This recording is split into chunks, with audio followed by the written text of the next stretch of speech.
Why is gluten bad for your brain? So, from a cancer standpoint, gluten is almost never a driver of cancer.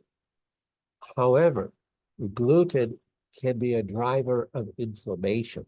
So, back to the antibody um, answer of the question before, if I have antibodies to the protein in gluten, which is gliadin, or a peptide, meaning a portion of the gliadin protein, every time I eat protein, I am going to cause inflammation, first in the gut and then elsewhere in the body.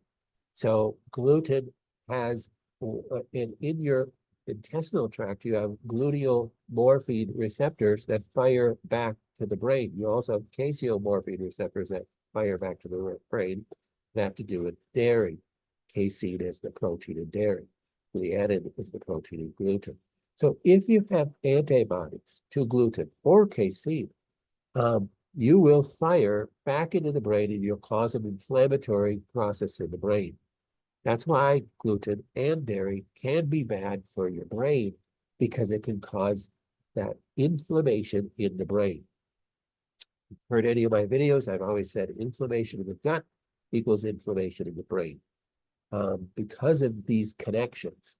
So when you have inflammation in the brain, then that causes brain fog, that causes all sorts of problems.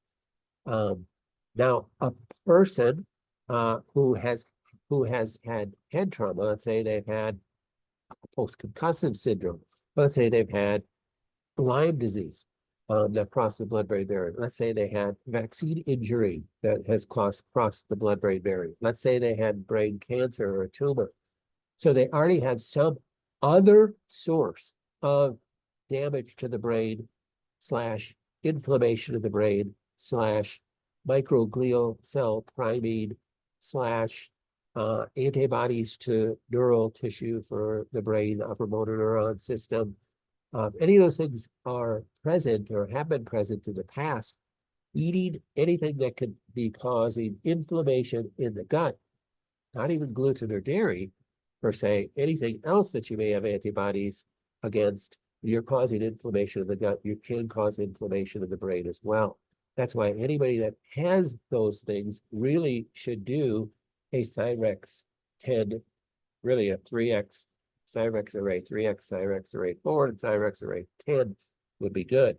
So if you're having serious, and this goes for even people that have had a lot of chemo and they have chemo brain, it's because that has damaged the blood-brain barrier. Chemo, being an oxidizing agent, can damage the blood-brain barrier, which is just a single cell protection around the blood vessels in the brain formed by the astrocytes. Those can become damaged by all sorts of toxins and chemicals, including chemotherapy, and then things cross that lack of barrier and get into the brain and cause inflammation in the brain, damage cells.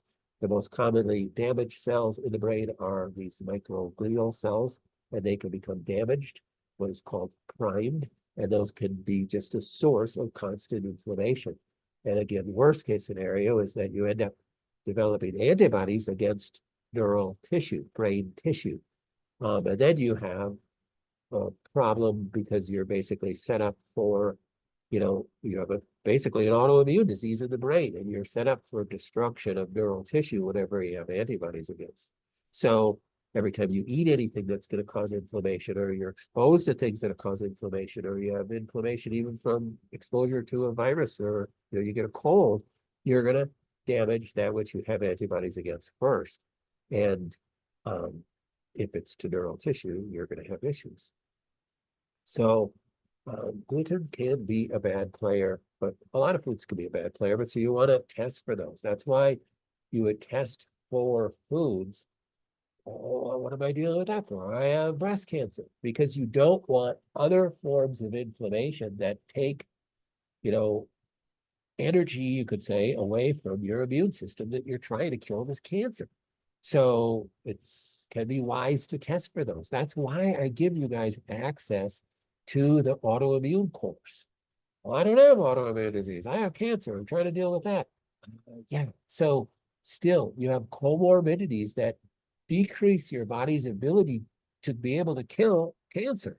So the more you can learn about how to find those triggers and deal with those, and remember in my book, I talk about most people with cancer also have a comorbidity of an autoimmune disease.